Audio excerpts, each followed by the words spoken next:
It came down to one order, one commander who chose differently. This is what happens next. It is 2 in the morning. A massive United States aircraft carrier is moving through the Strait of Hormuz. The world is dark. The water is black. Most of the 5,000 people on board are asleep. For them, it is just another night on deployment. But for the watch officers on the bridge, it is the most stressful hour of their lives. The Strait of Hormuz is narrow. At some points, it is only 21 miles wide. A carrier like this is nearly 1,100 feet long. It is a floating city made of steel and jet fuel. In these waters, the giant is cramped. It cannot move freely. It has to follow a strict path. And tonight, the air feels heavy. There have been threats for weeks. The tension between the two nations is at a breaking point. Small Iranian boats have been buzzing the carrier group all day. But usually, they pull away at sunset. Usually, they go home. Tonight, they didn't. Radar operators in the Combat Direction Center are watching their screens. They see something. It is not a ship. It is not a plane. It is a cluster of tiny dots. 1 dot becomes 10, 10 become 30. They are moving fast, very fast. They are coming from the Iranian coastline, and they are heading straight for the carrier. On a normal day, the carrier would launch its jets. It would use its long-range missiles. But it is night. The boats are low in the water. They are made of fiberglass. Radar struggles to lock onto them, and they are already too close. In the dark, these boats are almost invisible. They are not just boats, they are bombs with engines. Each one is packed with hundreds of pounds of high explosives. They are called swarm boats. 1 boat cannot sink a carrier, 10 boats might not even do it. But 30 boats coming from every direction at once, that is a different story. The commander has a choice. Do they fire first? Do they wait for a clear sign of hostile intent? In these narrow waters, waiting for 5 seconds can be the difference between life and death. The rules of engagement are clear, but the situation is messy. If they fire and the boats were just fishermen, they start a world war. If they wait and the boats are suicide attackers, they lose the ship. The dots on the screen are closing the distance. 2 miles, 1 mile. The carrier begins to turn. It is trying to put its strongest armor toward the threat. But a carrier turns slowly. It is like trying to turn a mountain in a bathtub. The alarm sounds. It is a piercing, rhythmic scream that echoes through every hallway of the ship. Sailors wake up in total confusion. They have practiced this 1,000 times. But this time, the floor is shaking from the speed of the engines. The carrier is pushing its massive nuclear reactors to the limit. They need to get to open water. They need space. But the strait is a trap. The small boats are now close enough to hear. The roar of 30 outboard engines creates a terrifying wall of sound across the water. On the deck, the gunners are ready. They are staring into night vision goggles. All they see is a grainy green world of waves and spray. And then they see the first white wake of a boat cutting through the dark. It is moving at 50 miles per hour. It is not turning away. It is not slowing down. The order comes over the radio. Engage. Engage. Engage. The night explodes. The carrier's defense systems open fire. The sound is deafening. Thousands of rounds of heavy ammunition tear into the darkness. Tracer rounds light up the sky like red zippers. But the boats are small. They are bouncing on the waves. Hitting a small boat at night from a moving platform is like trying to hit a bee with a needle while running. One boat vanishes in a ball of orange fire. Then another. But the rest keep coming. They are using the confusion. They are using the shadows. They aren't trying to be smart. They are just trying to be many, and one of them is about to get lucky. The routine of the transit is over. The false quiet is dead. The most expensive weapon in human history is now fighting for its life against a fleet of cheap motorboats. This is the moment the world changes. The defensive fire from the carrier is massive. The Close-In Weapon System, or CIWS, is a robotic gun that can fire 4,500 rounds per minute. It sounds like a giant zipper being pulled shut. It is designed to shred incoming missiles. But tonight, it is trying to hit 30 targets at once. The computer is fast, but it is not perfect. It tracks one boat, destroys it, and then has to find the next one. In that split second of searching, the other boats get closer. The sailors on the deck are using machine guns. They are firing into the spray and the smoke. The smell of gunpowder is everywhere. But the ocean is a big place, and these boats are small. They are weaving, they are crossing each other's paths. It is a chaotic dance of death. One boat is hit and flips over at 50 miles per hour. Another one is shredded by heavy fire and sinks instantly. But 5 more are still coming. Then 4, then 3. One boat captain sees a gap. He is not looking for a weak spot in the armor. He is just looking for the gray wall of the ship.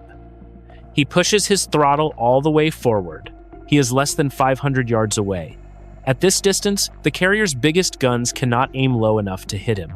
He is too close. He is under the umbrella of the ship's heavy defenses. On the bridge, they see him. A single white line of water heading straight for the middle of the ship. The commander shouts for the ship to turn hard to the left. They are trying to swing the stern away. They are trying to make the boat miss. But you cannot move 100,000 tons of steel that fast. The boat is 100 yards away. 50 yards. 20 yards. The sailor on the boat never lets go of the steering wheel. He hits the side of the carrier just below the waterline. For a heartbeat, there is silence. And then, the world turns inside out. 500 pounds of high explosives detonate against the hull. The sound is not a bang. It is a deep, bone-shaking thud that travels through the steel like a hammer blow. Everyone on the ship feels it. Sailors in the engine room are thrown off their feet. Water begins to pour into the ship.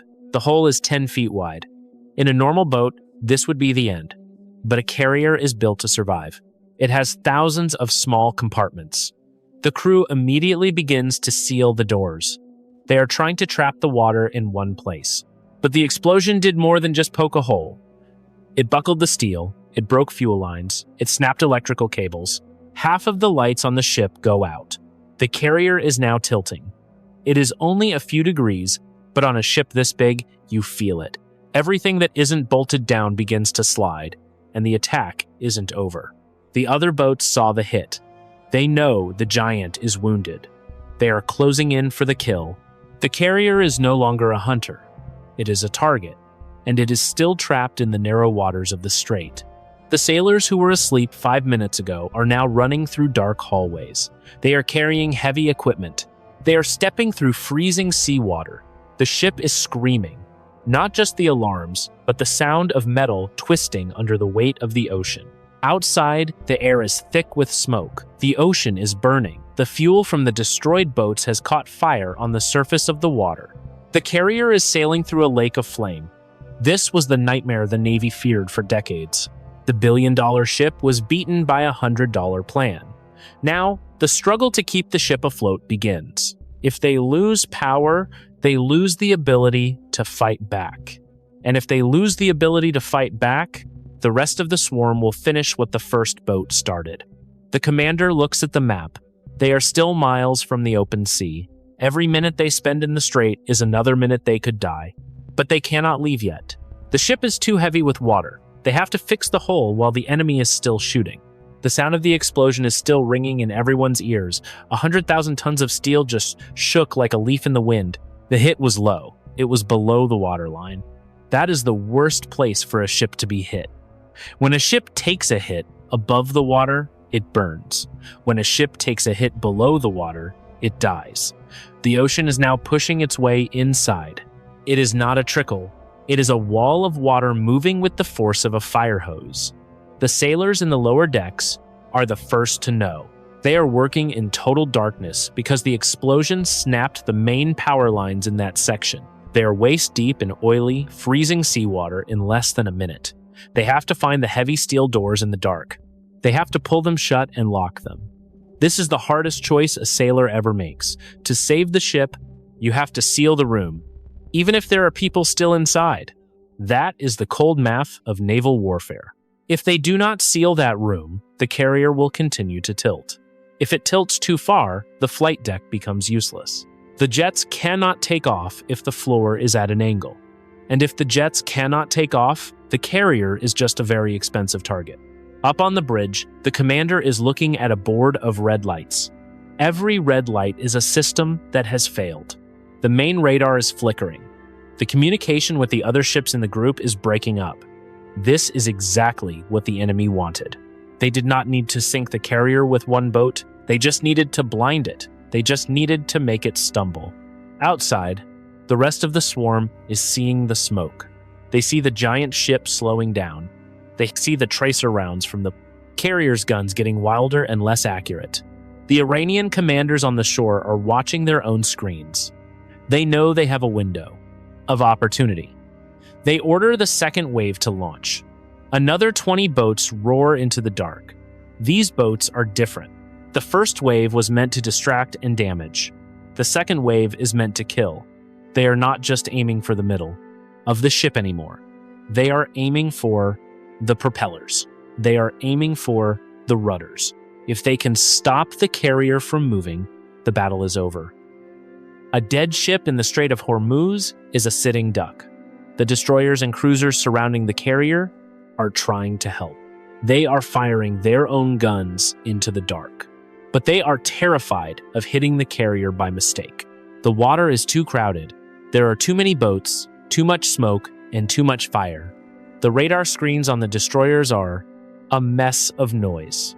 The advanced combat systems were built to fight Soviet bombers and high-tech missiles. They were not built to track 50 plastic motorboats in a narrow channel. It is like trying to use a sniper rifle to kill a cloud of gnats. The sailors on the destroyers are staring into the black water. They see a flash of white foam and fire. They do not know if it is an enemy boat or a piece of debris. Everyone is shouting on the radio. The noise is a wall. And then the carrier's engines stop. The deep hum that the crew has heard every second for months just vanishes. The silence is more terrifying than the explosion. The ship is drifting. It is moving with the current, closer to the Iranian shore. The tilt is getting worse. It is now 5 degrees, then 6. The ocean is winning the battle of the hole in the hull, and the second wave of boats is only 2 miles away. The sailors on the deck are reloading their guns in the dark. Their hands are shaking. They can hear the engines of the next wave coming out of the gloom. It sounds like a swarm of thousands of angry hornets. They know what is coming. They know they are the only thing standing between those boats, the end of the ship. This is the moment where the high-tech war ends, and the old-fashioned war of grit and luck begins. But how much luck does a wounded giant have left? To understand why the carrier is in trouble, you have to understand the math of the ocean.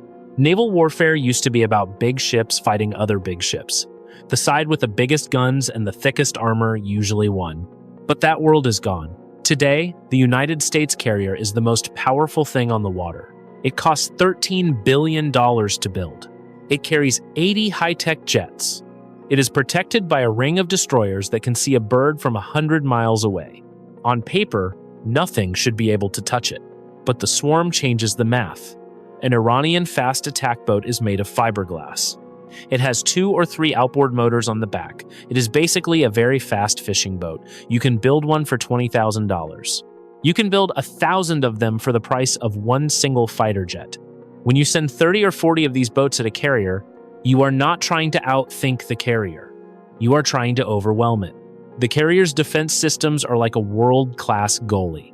They are incredibly fast, and they almost never miss. But even the best goalie cannot stop 20 balls thrown at the same time. Some of them are going to get through. This is called saturation. The carrier's computers have to track every single boat. The computer has to decide which boat is the biggest threat. It has to aim the guns, it has to fire, it has to confirm the target is destroyed, and then it has to move to the next one. This takes time, only a few seconds, but in a swarm, seconds are everything. If the boats are coming from every direction, the guns have to keep turning. They have to swing 360 degrees. While the gun is turning to hit a boat on the left, 3 boats on the right are getting closer. And because it is night, the sensors are working at their limit. Heat-seeking cameras struggle because the boat engines are small and the water is splashing everywhere. Radar struggles because the boats are low to the water and hide in the waves. The defense systems are built to kill big, fast missiles. They are not built to kill dozens of tiny plastic boats. The math favors the small. The United States has to be perfect every single time. They have to hit every single boat before it touches the hull. The attacker only has to be lucky once. If one boat gets through, the carrier is damaged. If 5 boats get through, the carrier might be lost. This is the nightmare of the cheap kill. The Navy calls it asymmetric warfare. It means the enemy is playing a completely different game. They aren't trying to match the carrier's power, they are trying to make the carrier's power irrelevant. In the middle of the Strait of Hormuz, the carrier is like a giant in a dark room filled with hornets. The giant is strong enough to crush any one hornet, but the giant cannot move fast enough to stop all of them from stinging. And these hornets carry enough explosives to tear through inches of hardened steel. Every time a sailor fires a machine gun, they are trying to beat the math. But the math is cold. The math says that if you send enough cheap things at one expensive thing, the expensive thing eventually breaks. This is why the carrier group is panicking. They have all the technology in the world, but they are running out of time. And they are running out of targets to hit. The more boats they destroy, the more the remaining boats learn where the gaps are. The swarm is a living thing. It moves. It adapts. It finds the hole in the wall, and once that hole is found, the giant starts to bleed. The math has already decided that tonight, the ocean will belong to the small. The only question left is how much the giant will have to pay. The explosion from the suicide boat was only the beginning of the nightmare. A hole in the hull is a problem that engineers can solve. But fire is a monster that eats everything it touches. The suicide boat did not just carry high explosives. It carried enough fuel to turn a small room into a furnace in seconds. And that fire is now deep inside the carrier. It is burning near the fuel lines that feed the fighter jets on the roof. Aircraft carriers carry millions of gallons of jet fuel. They also carry thousands of tons of bombs and missiles. If the fire reaches the magazines where the bombs are kept, the ship will not just be damaged.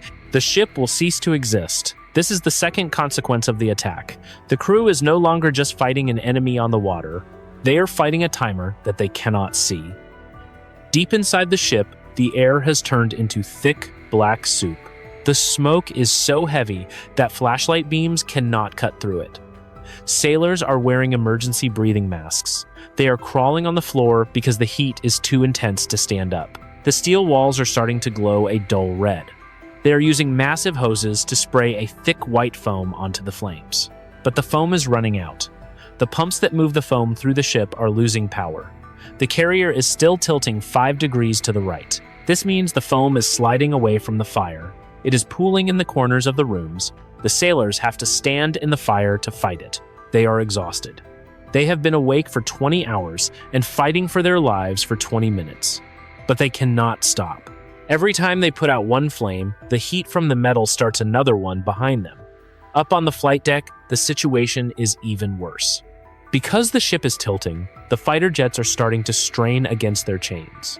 These jets weigh 30 tons each. If a chain snaps, a jet will slide across the deck like a massive wrecking ball.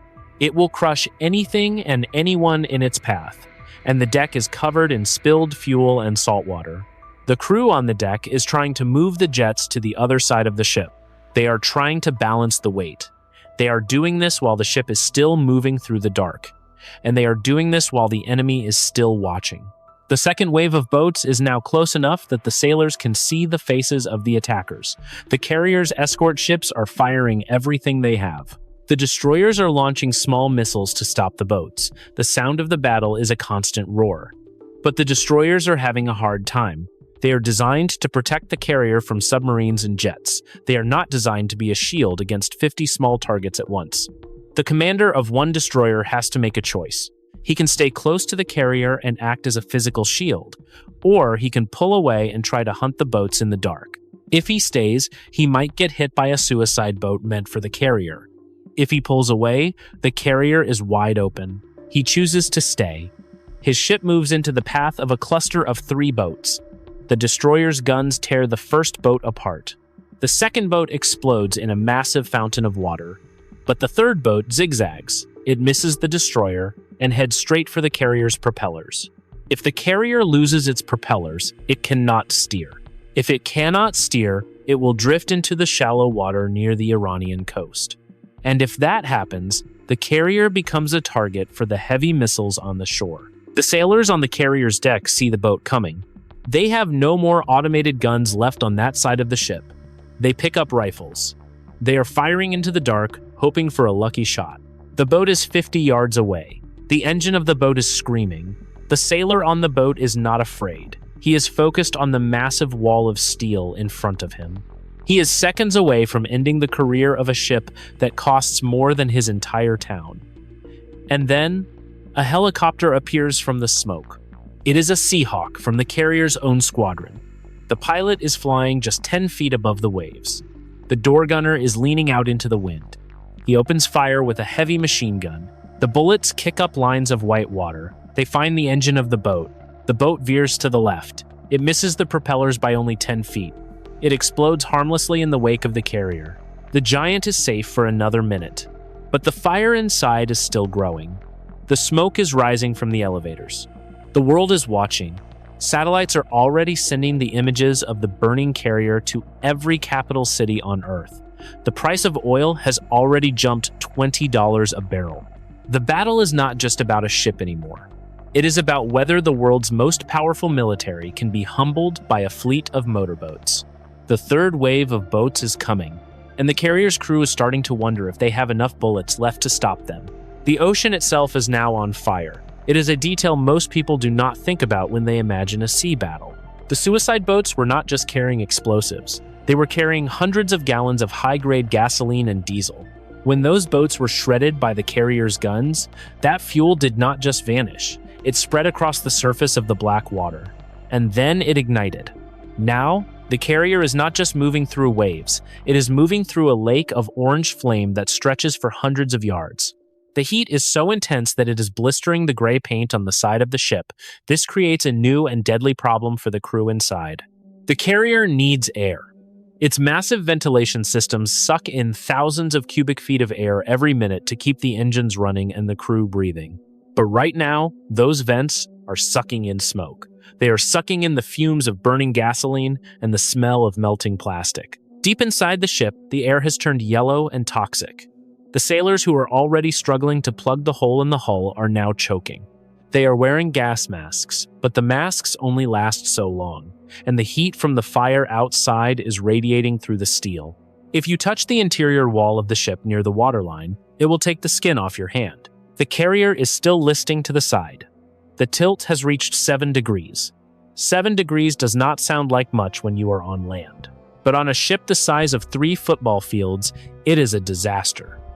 Imagine trying to run down a hallway where the floor is always trying to throw you against the wall. Imagine trying to carry a 100-pound piece of steel equipment up a staircase that is leaning over. The sailors are exhausted. Their boots are slipping on a mix of seawater and hydraulic fluid, and the tilt is making the flooding worse. Because the ship is leaning, the water that is coming in through the hole is flowing deeper into the ship. It is reaching compartments that were supposed to stay dry. It is reaching the electrical substations. If the salt water hits the main electrical switchboard, the ship goes dark. And if the ship goes dark, the pumps stop working. If the pumps stop, the ocean wins. Outside, the third wave of boats is beginning its run. There are 12 boats left in this group. They have seen the smoke. They have seen the giant ship slowing down in the middle of the burning water. They know the carrier is hurt. They are not attacking in a single line anymore. They have learned. They are splitting up. 4 boats are coming from the front, 4 are coming from the back. The rest are circling, waiting for the carrier's guns to turn away. The destroyers in the escort group are desperate. One destroyer commander decides to do something incredibly dangerous. He orders his ship to increase speed to 30 knots. He is going to drive his ship directly through the field of burning fuel. He wants to get between the suicide boats and the wounded carrier. The destroyer cuts through the flames, throwing a massive wake of fire into the air. Its own guns are firing constantly. The sound is like a hammer hitting an anvil over and over again. The destroyer manages to sink 2 of the boats, but the others are too fast. They are using the smoke from the burning fuel as a screen. The carrier's radar can see through smoke, but the human eyes on the machine guns cannot. The sailors on the carrier deck are firing at shadows.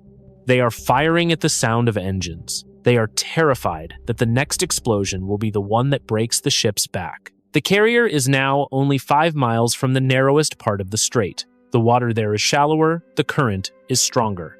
And the Iranian missile batteries on the coast are now tracking the ship. They have not fired yet. They are waiting. They want to see if the boats can finish the job first. They want to see if the giant will sink on its own. On the bridge, the commander is looking at the clock. It has been 40 minutes since the first boat appeared on radar. In 40 minutes, the world's most powerful naval force has been brought to the edge of total collapse. They are alone in the dark. They are surrounded by fire, and the third wave is only seconds away. The battle in the water was far from over. But on land, a different kind of explosion was already happening. This strip of water is the world's throat.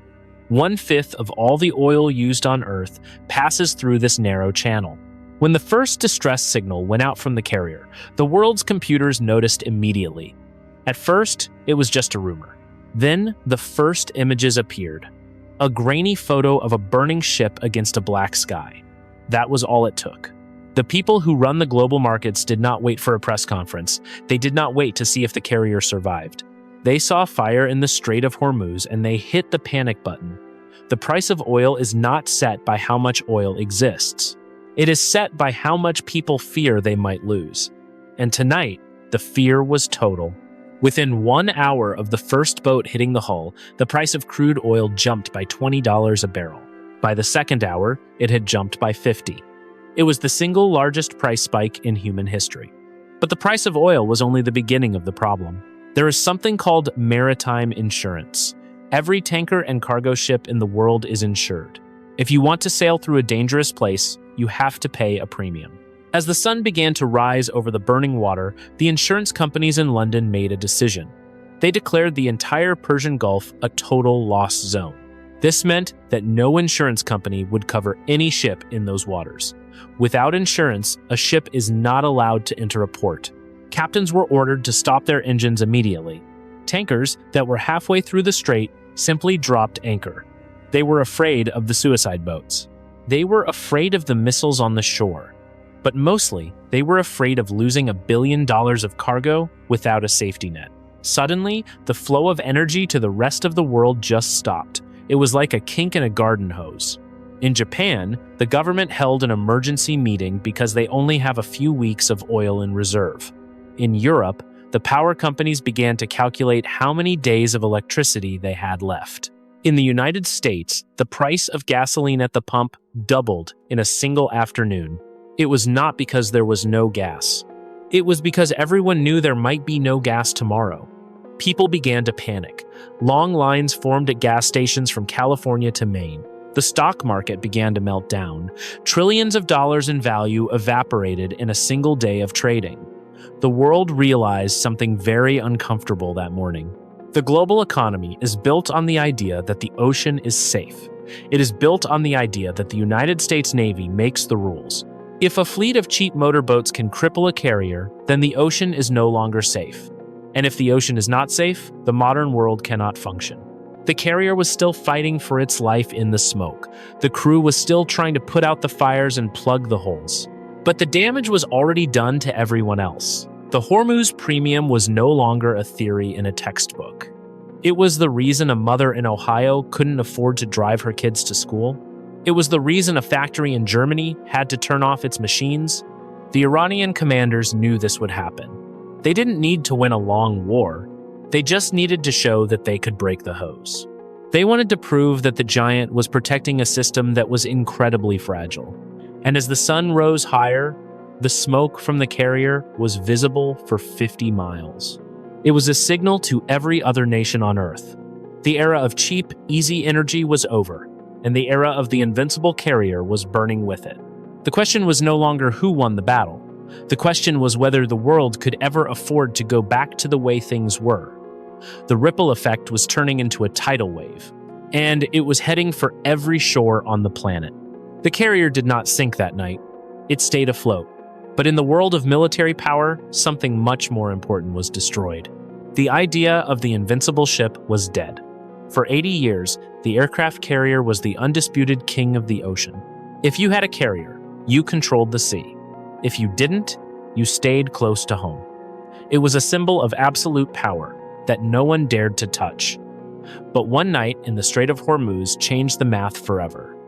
The world saw that a $13 billion ship could be crippled by a few $100,000 worth of plastic and gasoline. Military leaders in every country watched the footage. They realized that the old rules no longer applied. In the Pentagon, the mood was dark. They had spent decades building the perfect shield. They had the best radar. They had the fastest interceptors. They had the most highly trained crews in history. And it wasn't enough. The swarm had found the gap. The Navy began to realize that putting 5,000 sailors and 80 jets on a single target was a massive risk. It was like putting all your gold in one glass box. It only takes one person with a rock to ruin everything. This led to a total shift in how the Navy thought about war. They called it a new era. They stopped focusing on building bigger and better carriers. Instead, they started looking at the things that had just hurt them. They started looking at the small. They started looking at the cheap. The new plan was not to have one giant ship in the middle of the water. The plan was to have hundreds of small, unmanned boats and drones spread out over thousands of miles. They called it distributed lethality. But you can just think of it as a cloud fleet. Instead of one heart that can be stabbed, the Navy wanted to become a ghost, something that is everywhere and nowhere at the same time. If an enemy destroys one small boat, it doesn't matter. There are 99 more. The loss of one drone doesn't start a financial crisis. It doesn't kill 5,000 people. It is just a line on a budget. But this shift was painful. The Navy was built around the carrier. The entire culture was based on the flight deck. Changing that was like trying to tell a kingdom they didn't need a king anymore. Other countries were moving even faster. They saw what happened in the Strait, and they doubled down on their own swarms. They stopped trying to build their own carriers to match the United States. Why spend 20 years building a giant ship when you can spend 2 years building 10,000 suicide drones? The ocean was becoming a very different place. It was no longer a place for grand battles between massive fleets. It was becoming a place of shadows and sudden, cheap violence. The carrier that limped out of the strait was eventually repaired. It went back to sea, but it never felt the same. The sailors on board knew that they were no longer untouchable. They knew that somewhere, in a small garage on a distant coast, someone was building a boat that could end them. The era of the invincible carrier ended not with a massive explosion that sank the ship, but with a realization that the world had become too fast and too cheap for a giant to survive. The night of the swarm was the first day of a new kind of war. A war where the most expensive weapon is often the most vulnerable, and where the smallest player on the field can change the course of history. The giant was still standing, but the world knew it could bleed. And once a giant bleeds, the world never looks at it the same way again. The world before that night was a world of connection. We called it the global village. It was an idea built on the belief that oceans were like highways. If you had a product, you could ship it anywhere. If you had a navy, you could protect those ships anywhere. The United States carrier was the lock on the door. It made sure the highway stayed open. But when that lock was broken, the door swung wide open to a very different future. The long shadow of the suicide boat is not just about a damaged ship. It is about the end of the open ocean. In the decades following the attack, the map of the world began to shrink. Nations realized that they could not count on the giant to protect them anymore. They started to build their own walls.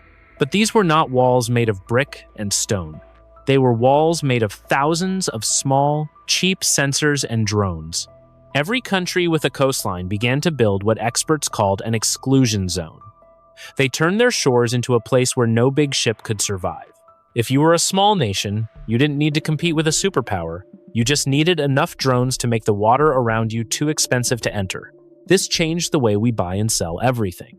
The cost of shipping a container grew 5 times higher The easy, cheap products we were used to started to disappear. Factories that used to be in distant countries moved back home. People stopped talking about the global village. They started talking about the regional fortress. The world became more divided. If you lived in Europe, you bought things made in Europe. If you lived in Asia, you bought things made in Asia. The great bridges of the ocean were being pulled up. This also changed the way people thought about military service. The era of the hero on the deck of a carrier began to fade. The new heroes were the people sitting in dark rooms thousands of miles away. They were the ones controlling the swarms. They were the ones writing the code that decided which ship lived and which ship died. War became less about courage and more about math. It became a game of hide and seek played with billion-dollar stakes. But there was a deeper psychological cost too. For a long time, the carrier was a symbol of order. It meant that someone was in charge. Without that symbol, the world felt more chaotic.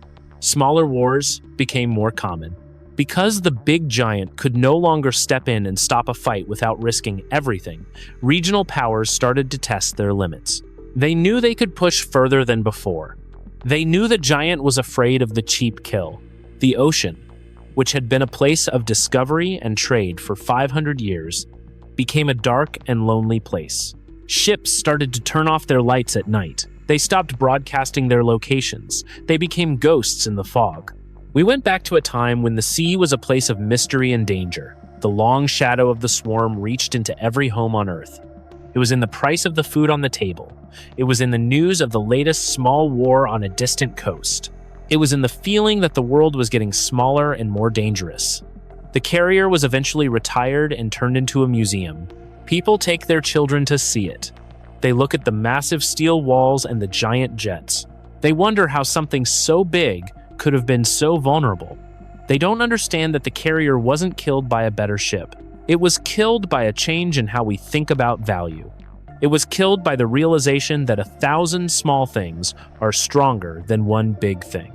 That was the lesson the world learned in the dark. And it is a lesson that changed the next 100 years of human history. The sea is no longer a highway. It is a border. And borders are places where people stop talking and start watching. The long shadow is still there, stretching across every wave. The carrier that limped out of the Strait of Hormuz was eventually repaired. It went back to sea. It looked exactly the same as it did before the attack. But it was a ghost. It was a symbol of a time that had already passed. The world had seen the giant bleed, and you cannot unsee something like that. When we look back on that night, we see the moment the future arrived, before we were ready for it. We see 4 truths that now define the way we live and the way we fight. The first truth is the math of the cheap kill. For hundreds of years, the side with the most money usually won the war. If you could build a bigger ship or a better tank, you were the master of the field. But that night proved that a few $100,000 could neutralize $13 billion. It showed that being expensive is not the same thing as being safe. In fact, being expensive can make you a bigger target. When one mistake costs a nation a decade of budget and 5,000 lives, that nation becomes afraid to use its power. The small and the cheap now have a seat at the table of global power. The second truth is the fragility of our world. We like to think of the global economy as a solid, unbreakable machine. We think that as long as we have the internet and the banks, the lights will stay on. But our world is actually built on a few narrow strips of water. It is built on the idea that a ship can sail from one side of the planet to the other without being touched. When that safety is gone, the machine breaks. We learned that a single night of violence in one small corner of the ocean can change the price of bread in a city 5,000 miles away. We are all connected by a very thin thread, and that thread is easily cut. The third truth is the end of the center. For a long time, military power was about concentration. You put all your planes on one ship. You put all your generals in one building. You put all your strength in one place so you can hit the enemy as hard as possible. The swarm proved that the center is a trap. The future of power is not one big thing. It is 1,000 small things that work together. It is a cloud that cannot be stabbed because it has no heart. Navies are now moving away from the giant and toward the many. They are learning that to survive, you have to be everywhere and nowhere at the same time. The final truth is about the ocean itself. We used to think of the sea as a bridge that connected us. Today, it has become a barrier again. The open ocean was a gift given to us by a time of peace that we took for granted. That peace was protected by the shadow of the carrier. Now that the shadow has been shortened, the ocean has become a place of caution. Ships move in the dark. Nations watch their shores with nervous eyes. The bridge is being replaced by a wall. These four truths are the legacy of the boats that came out of the dark. They are the reason our world looks so different today than it did just a few years ago. The carrier still sails, but it carries a different weight now. It carries the weight of the knowledge that it can be beaten. And in a world where everyone knows how to kill a giant, the giant is no longer the king. The night of the swarm was not just a battle. It was the closing of one chapter of human history and the beginning of another. It was the moment we realized that the world had become a place where the small are truly dangerous, and where the biggest thing in the room is often the most afraid. This is a hypothetical scenario based on the historical record. Real outcomes would depend on factors no model can predict. The sea is no longer a highway. It is a border. And borders are places where people stop talking and start watching. The long shadow is still there, stretching across every wave. The carrier that limped out of the Strait of Hormuz was eventually repaired. It went back to sea. It looked exactly the same as it did before the attack. But it was a ghost. It was a symbol of a time that had already passed. The world had seen the giant bleed, and you cannot unsee something like that. When we look back on that night, we see the moment the future arrived before we were ready for it. We see four truths that now define the way we live and the way we fight. The first truth is the math of the cheap kill. For hundreds of years, the side with the most money usually won the war. If you could build a bigger ship or a better tank, you were the master of the field. But that night proved that a few $100,000 could neutralize $13 billion. It showed that being expensive is not the same thing as being safe. In fact, being expensive can make you a bigger target. When one mistake costs a nation a decade of budget and 5,000 lives, that nation becomes afraid to use its power. The small and the cheap now have a seat at the table of global power. The second truth is the fragility of our world. We like to think of the global economy as a solid, unbreakable machine. We think that as long as we have the internet and the banks, the lights will stay on. But our world is actually built on a few narrow strips of water. It is built on the idea that a ship can sail from one side of the planet to the other without being touched. When that safety is gone, the machine breaks. We learned that a single night of violence in one small corner of the ocean can change the price of bread in a city 5,000 miles away. We are all connected by a very thin thread, and that thread is easily cut. The third truth is the end of the center. For a long time, military power was about concentration. You put all your planes on one ship. You put all your generals in one building. You put all your strength in one place so you can hit the enemy as hard as possible. The swarm proved that the center is a trap. The future of power is not one big thing. It is 1,000 small things that work together. It is a cloud that cannot be stabbed because it has no heart. Navies are now moving away from the giant and toward the many. They are learning that to survive, you have to be everywhere and nowhere at the same time. The final truth is about the ocean itself. We used to think of the sea as a bridge that connected us. Today, it has become a barrier again. The open ocean was a gift given to us by a time of peace that we took for granted. That peace was protected by the shadow of the carrier. Now that the shadow has been shortened, the ocean has become a place of caution. Ships move in the dark. Nations watch their shores with nervous eyes. The bridge is being replaced by a wall. These four truths are the legacy of the boats that came out of the dark. They are the reason our world looks so different today than it did just a few years ago. The carrier still sails, but it carries a different weight now. It carries the weight of the knowledge that it can be beaten. And in a world where everyone knows how to kill a giant, the giant is no longer the king. The night of the swarm was not just a battle. It was the closing of one chapter of human history and the beginning of another. It was the moment we realized that the world had become a place where the small are truly dangerous, and where the biggest thing in the room is often the most afraid. This is a hypothetical scenario based on the historical record. Real outcomes would depend on factors no model can predict,